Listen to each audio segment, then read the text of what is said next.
Bonjour à tous, aujourd'hui nous allons nous intéresser à la modélisation multiphysique des systèmes pluritechniques complexes. Dans ce chapitre, nous aborderons en introduction les motivations de la modélisation multiphysique, nous présenterons le support du cours, puis nous reviendrons sur la modélisation des systèmes asservis. Dans une deuxième partie, nous intéresserons aux notions physiques constituant un modèle, notions de puissance, d'énergie, et nous ferons le lien avec la représentation sous la forme d'une chaîne d'énergie ou chaîne de puissance d'un système complexe. Nous reviendrons également sur la représentation spécifique des systèmes asservis que vous avez pu voir en première année. Dans une partie suivante, nous verrons comment construire un modèle multiphysique avec différents types de modélisation, causale et acausale, avec une partie méthodologie. Nous aborderons certains points de non-linéarité et enfin quelques notions d'élaboration de modèles approchés. Tout d'abord, introduction. Qu'est-ce qu'un modèle multiphysique ? On peut appeler multiphysique ou pluritechnique. C'est des systèmes qui nécessitent plusieurs physiques pour être modélisés. On peut prendre l'exemple d'un drone quadricoptère qui se caractérise par la multiphysique du fait de la présence de moteurs, puisque c'est des problèmes physiques, mécaniques et électriques, également des effets aérodynamiques qui font que le système peut voler. Donc là, c'est des effets de synergie entre mécanique des fluides et mécanique, avec la notion de portance et de traînée. Donc on s'aperçoit bien que ce genre de système repose bien sur une modélisation multiphysique. Donc l'objectif de ce cours est de comprendre comment est-ce qu'on peut construire ce type de modèle pour prévoir les performances de ce type de système. Donc la modélisation multiphysique est nécessaire à mettre en œuvre dès lors qu'un système possède ces synergies, par exemple entre plusieurs physiques, électriques, mécaniques, hydrauliques, etc. Pour chacune de ces physiques, on commencera par écrire à base de principes physiques classiques des équations différentielles et ensuite la modélisation multiphysique permettra de relier ces modèles de connaissances qu'on appelle équations différentielles ou des lois de comportement qu'on aura pu obtenir expérimentalement ensemble pour construire un modèle complet. C'est l'objectif de ce cours. Ici est illustré un modèle multiphysique qui a été construit à l'aide du logiciel MATLAB. Quand on observe ce modèle, on s'aperçoit que ça a l'air très compliqué. L'objectif justement de ce cours est de voir comment est-ce qu'on peut construire ce genre de modèle, mais également comment interpréter rapidement ce genre de modèle pour le faire évoluer. Donc si je vous donne ce modèle-là, c'est difficile de l'interpréter directement. Par contre, là on peut aider la lecture en observant qu'on a une partie mécanique ici. Donc là c'est la partie mécanique du drone. On verra plus tard qu'en fait, elle repose sur la représentation mécanique des systèmes, tel qu'on peut le voir en mécanique à l'aide d'un graphe de liaison. Ici, on a une modélisation électromécanique des moteurs. Donc là, on a à la fois de la mécanique et de l'électrique. Et ici, on a la modélisation de l'asservissement et de la commande. On remarque des boucles d'asservissement ici qui vont permettre de modéliser et de simuler les performances du système asservi d'un drone. Ce genre de modélisation permet de simuler un vol d'un drone. Le drone va décoller, puis atterrir. Donc là, on a une simulation 3D, avec MATLAB Simulink, c'est possible de faire ça avec un lien avec SolidWorks et c'est quelque chose d'assez puissant. Vous avez ici la vidéo du modèle qui permet d'illustrer la simulation du modèle. On voit les hélices tourner, le fait que les hélices tournent va provoquer des forces de portance et des coupes de traînée, ce qui va provoquer le décollement du drone et ensuite on va pouvoir jouer sur la commande pour venir faire poser le drone. Passons maintenant à la modélisation des systèmes asservis avec les hypothèses de base. On revient sur les hypothèses qu'on a vues en première année. Tout d'abord, les hypothèses de linéarité. On dit qu'un système est linéaire si lorsque la sortie S1 et S2 respectivement correspondent aux réponses des entrées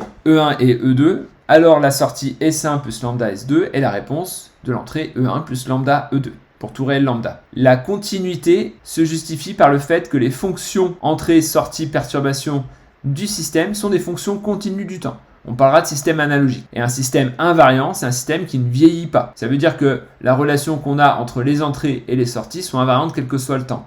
Mathématiquement, ça veut dire que pour tout taux, la sortie S de t plus taux est la réponse de E de t plus taux. Un système asservi, c'est un système qui nécessite une bonne précision, qui nécessite surtout d'évoluer face à une perturbation. On peut le modéliser de cette façon-là, c'est-à-dire qu'on peut avoir plusieurs entrées, plusieurs sorties, mais l'état des sorties va dépendre de l'état des entrées, mais également de l'état du système.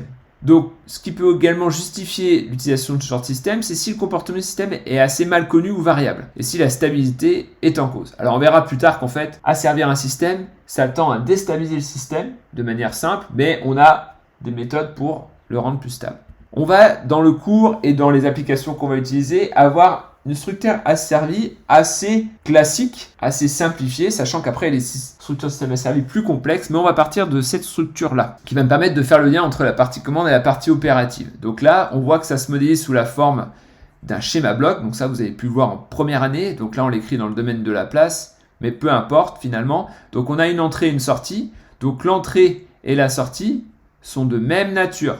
Ici, on a la consigne et là, la réponse. Donc cela sera la même grandeur physique en entrée et en sortie.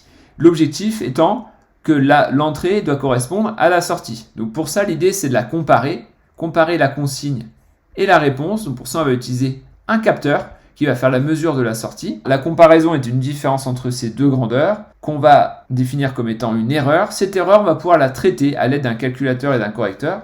On verra ça dans l'année. Et on va, à l'issue de ce traitement, donner un ordre à la chaîne de puissance. Donc aux préactionneurs et aux actionneurs, qui va générer une énergie ou une puissance, qui va agir sur le processus. Donc le processus, ça peut être un principe fondamental de la dynamique, une loi thermodynamique, etc., qui va être sensible à des perturbations, qui va donner une sortie, qu'on va mesurer et ainsi de suite. Maintenant, abordons les notions physiques constituant des modèles, notions de puissance et d'énergie. Qu'est-ce qu'une puissance et une énergie? Alors une énergie, ça mesure la capacité d'un système à modifier un état ou à produire un travail. L'unité d'énergie, c'est le joule, c'est homogène à une force par longueur, qu'on est dans le domaine mécanique. Donc il faut voir ça comme une sorte de quantité qu'on peut embarquer, qu'on peut avoir avec nous. La puissance, ça va être homogène à une quantité d'énergie par unité de temps. On peut voir ça comme un débit d'énergie. Donc l'unité, ça sera le watt, homogène du produit d'une force par une vitesse en mécanique. C'est une grandeur scalaire, mais elle peut résulter de grandeurs vectorielles ou scalaires. Et généralement, la puissance résulte du produit d'une grandeur notée flux, on note f, ou vecteur f, si c'est un vecteur, et d'une grandeur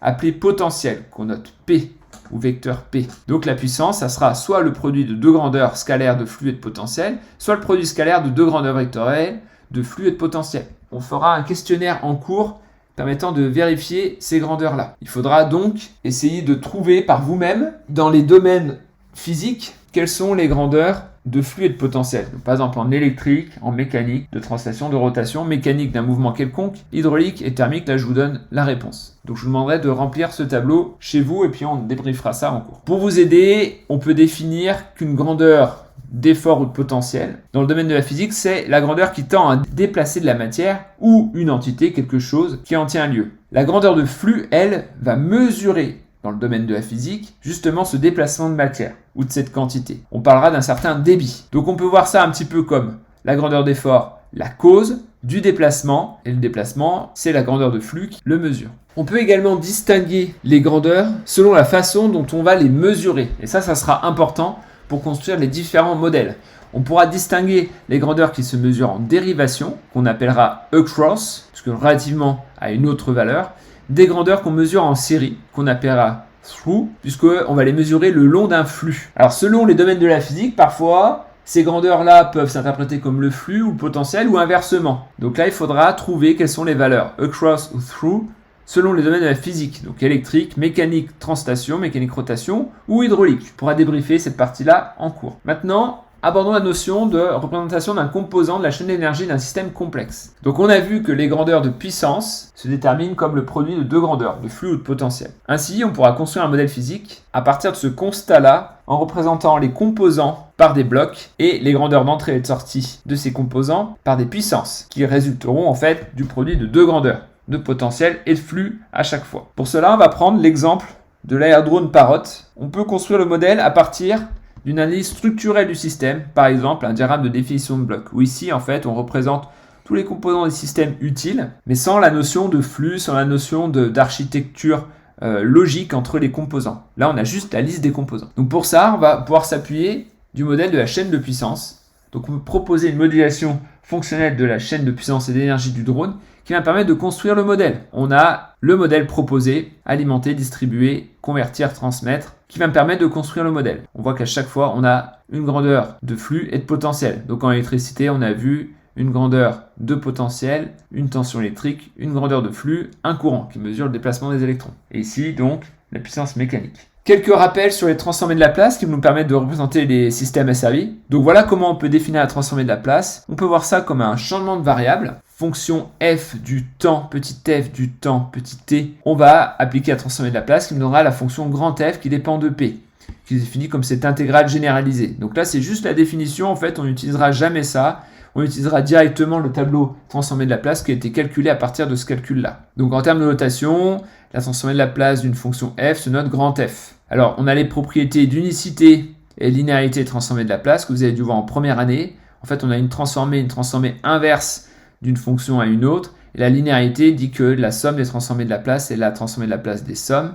Et la transformée de la place d'un scalaire d'une fonction. Et le scalaire fois la transformée de la place de la fonction. Quelques théorèmes généraux qu'on va pouvoir appliquer. Donc ça, c'est une sorte de formulaire qu'on va pouvoir appliquer parfois. Les formules qu'on va utiliser le plus souvent, c'est par exemple formule de retard, de dérivation. Donc la transformée de la place d'une fonction, c'est p fois la transformée à condition que la condition initiale est nulle. Et on verra qu'on se placera généralement dans ces conditions-là. On a la même chose pour la dérivée seconde. La transformée de la place de la dérivée seconde, c'est p carré fois la transformée de la place à des termes qui s'annulent quand on a des conditions initiales nulles. On a les théorèmes d'intégration, les théorèmes aux limites qui sont assez pratiques, qui permettent de déterminer le comportement asymptotique d'une solution d'équation différentielle sans connaître parfaitement la solution, mais uniquement sa transformée de la place. Et là, le tableau est transformé de la place usuelle que vous avez dû voir en première année. Donc un système asservi, ça peut généralement se représenter à l'aide d'un schéma bloc. Donc on a différents blocs élémentaires. Et donc, on va regrouper ces différents blocs élémentaires. Chaque bloc représente une fonction transfert qui est généralement une équation différentielle. Et les grandeurs qui vont transiter de bloc en bloc seront des grandeurs physiques qui seront exprimées dans le domaine de la place. Donc là, vous avez un exemple de bloc en série ou alors c'est une boucle ouverte. Donc on verra qu'en fait, quand on modélise des systèmes asservis, on commencera toujours par ça, par commencer par la boucle ouverte. Donc la boucle ouverte, généralement, c'est l'actionneur branché directement sur l'effecteur, sans retour, et donc on a des blocs en série généralement. Mais pour avoir un système asservi, on a vu que ça nécessitait d'avoir une boucle fermée. Donc en termes de vocabulaire, on aura donc un comparateur qui va comparer l'entrée et la sortie, éventuellement à une constante près pour l'entrée et la sortie. Donc on appellera chaîne retour ce qui va se situer entre la sortie et le retour sur le comparateur, et la chaîne directe entre la sortie du comparateur et la sortie directement. Donc un système en boucle fermée permet généralement d'adapter la consigne en fonction de la réponse si on a des perturbations. Ça va surtout ça être l'intérêt. Le comportement des systèmes se modélisera par des équations différentielles. Donc ici, vous avez une équation différentielle linéaire à coefficient constant qui permet de relier la sortie à l'entrée.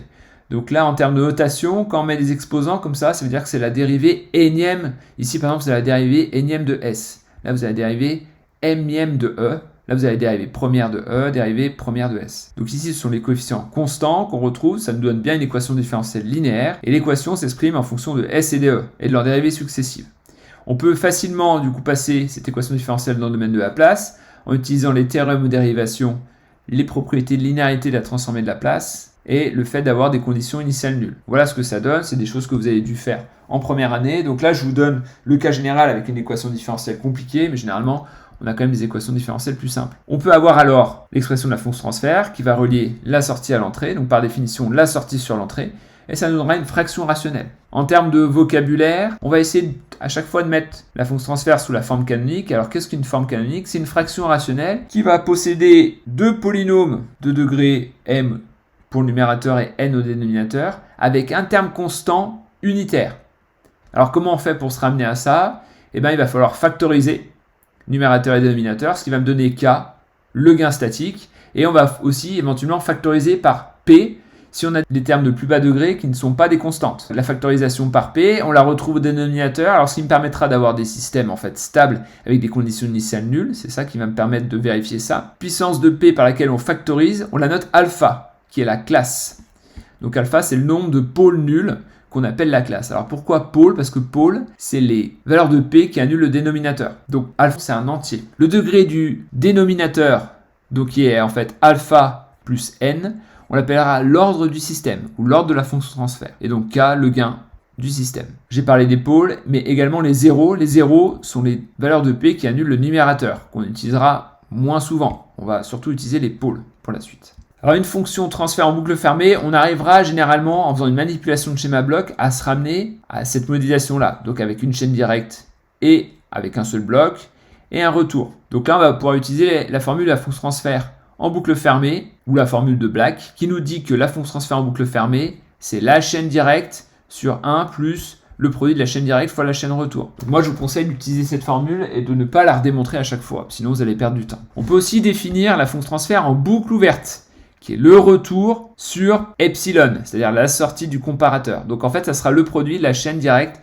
la chaîne retour. Passons maintenant à la construction de modèles multiphysiques. Donc les modélisations causales et acausales reposent sur la modélisation de systèmes à l'aide de blocs, pouvant décrire des composants ou des phénomènes physiques. On verra que la nature et l'orientation des grandeurs qui transitent de bloc en bloc définissent le type de modélisation.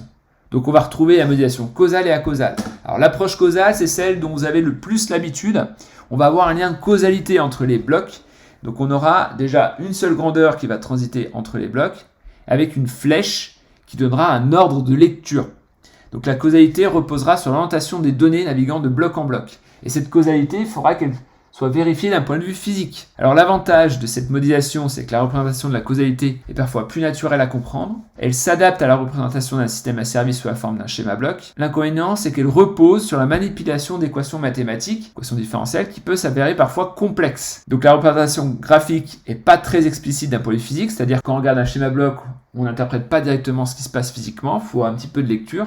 Exemple, la modélisation d'un circuit RLC. Donc ici, vous avez la représentation sous la forme d'un schéma électrique de ce circuit-là. On a posé des dipôles passifs, résistance, bobine, capacité, avec leurs différentes tensions. L'idée, c'est de relier U à UC. Donc on va faire le modèle de connaissance. Le modèle de connaissance, c'est les écritures des équations électriques à partir de la loi des mailles, de la loi d'Ohm et du comportement des différents dipôles passifs. En combinant ces différentes équations et en leur passant dans le domaine de Laplace, on peut écrire le modèle de cette fonction transfert sous cette forme-là. On peut très bien avoir envie de relier U à UC, donc cette tension-là à la tension aux bornes du condensateur, si on veut faire un filtre RLC par exemple. Et voilà le modèle causal qu'on va obtenir. Donc là, on reconnaît un modèle sous la forme de schéma bloc pour essayer de le faire en exercice. Donc on a l'entrée ici qu'on retrouve là, la sortie. Donc là, c'est un modèle qui a été fait dans MATLAB. Donc l'entrée, c'est un échelon, la sortie, c'est un scope. Et voilà ce qu'on obtient. Donc là, en fait, quand on a ce modèle-là, c'est difficile de l'interpréter au premier coup d'œil comme étant ce qui représente ce système-là. L'approche acausale, elle, repose sur ce qu'on a vu précédemment. Ça veut dire que on va avoir des blocs toujours, mais les grandeurs qui vont transiter entre les blocs sont des grandeurs énergétiques, de puissance. Donc, ils seront la combinaison d'une grandeur de flux et de potentiel. Et on n'aura plus d'orientation particulière entre les blocs. Donc l'avantage, c'est qu'elle va être très proche de l'architecture matérielle du système modélisé. Elle ne nécessite pas forcément d'écrire les équations. Les blocs représentent directement des composants. Il n'y a pas de lien de cause à effet entre les connecteurs des blocs. Par contre, ça va nécessiter de bien comprendre les phénomènes physiques mis en jeu pour faire évoluer le modèle ou pour aussi le faire simuler, le modèle. Le modèle équivalent du système qu'on a vu précédemment, donc d'un circuit RLC, directement la représentation physique d'un circuit RLC, avec une source de tension, la résistance, la bobine et la capacité. Alors la différence près, c'est qu'ici dans ce modèle, on va mesurer le courant, donc en série, donc ça on l'a déjà vu sur le circuit. Si on voulait mesurer la tension aux bornes de la capacité comme on le fait dans le modèle précédent, il faudrait mesurer une tension aux bornes de cette capacité. Donc là par exemple, il faudrait rajouter un voltmètre et on l'a vu, ça on le mesure en dérivation. Voilà comment on pourrait donc avoir un modèle équivalent à celui d'avant avec la mesure de la tension aux bornes de la capacité. Qu'est-ce qu'on va faire pour construire un modèle ?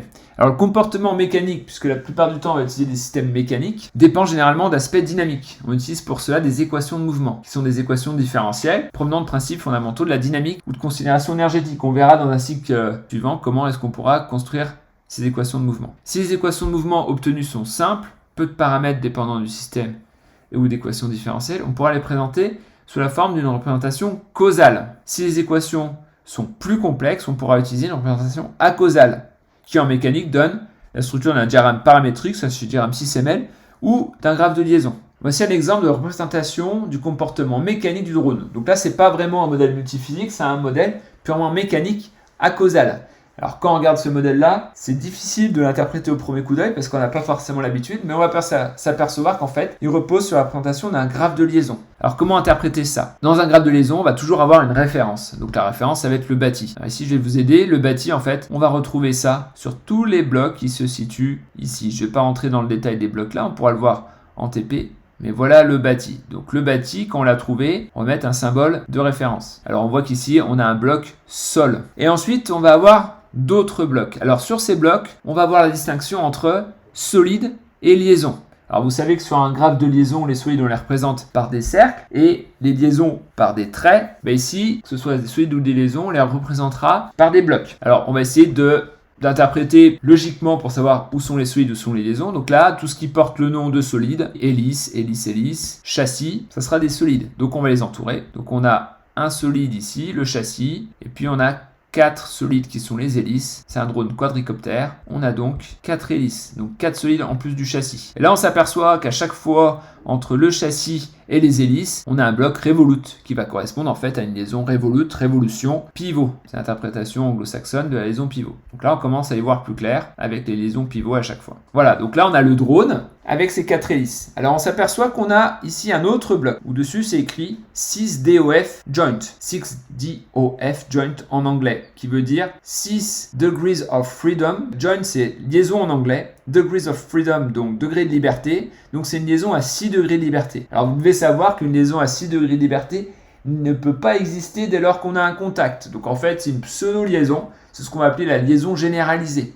C'est-à-dire, c'est si le solide n'est pas en contact avec l'autre solide, c'est la liaison qu'on va modéliser. Éventuellement, la mettre en pointillé, ça sera une pseudo-liaison pour dire que le drone y vole en fait. Et qu'on a bien les 6 degrés de liberté qui peuvent être non nuls. Donc déjà là, on y voit plus clair. Le bâti, le drone qui vole avec une liaison 6 degrés de liberté, et puis les 4 hélices. Et là, on représente bien le comportement mécanique du drone. Donc là, vous pouvez essayer de faire le graphe de liaison à partir de ce constat-là. Voilà le graphe de liaison qu'on peut proposer pour le drone. Vous pouvez reporter sur votre document. On peut également procéder à un schéma cinématique. Alors, il y a un intérêt si derrière on veut faire des calculs avec un paramétrage. L'intérêt des schémas cinématiques, c'est de poser des repères, poser des grandeurs, des points pour pouvoir faire du calcul mécanique. Donc voilà un schéma cinématique qu'on peut proposer, un schéma cinématique en 3D. Donc là, sans paramétrage, mais derrière, si on veut faire des calculs mécaniques, on pourrait faire un paramétrage. Alors, quels sont les outils pour construire ce genre de modèle? Donc pour ça, on peut utiliser différents logiciels. On a Scilab et MATLAB. Donc c'est des logiciels qu'on utilisera durant toute l'année, qui auront des avantages et des inconvénients et sur lesquels vous pourrez être évalué au concours. Alors le type de physique qu'on peut représenter, thermique, pneumatique, hydraulique, mécanique des fluides. Il faut savoir que ce genre de modèle peut être assez pratique pour vos TIPE également. Quelques exemples de modèles multiphysiques. Donc ça, c'est un modèle de mécanique des fluides qu'on peut voir sur MATLAB. Modèle thermique sur MATLAB. Modèle pneumatique qu'on retrouve sur MATLAB. Donc là, on reconnaît le vérin, le distributeur. Et là, un modèle électromécanique qu'on retrouve sur Scilab. Donc ça, c'est extrait d'un sujet de concours. Notamment, il y avait des questions sur l'interprétation de ce schéma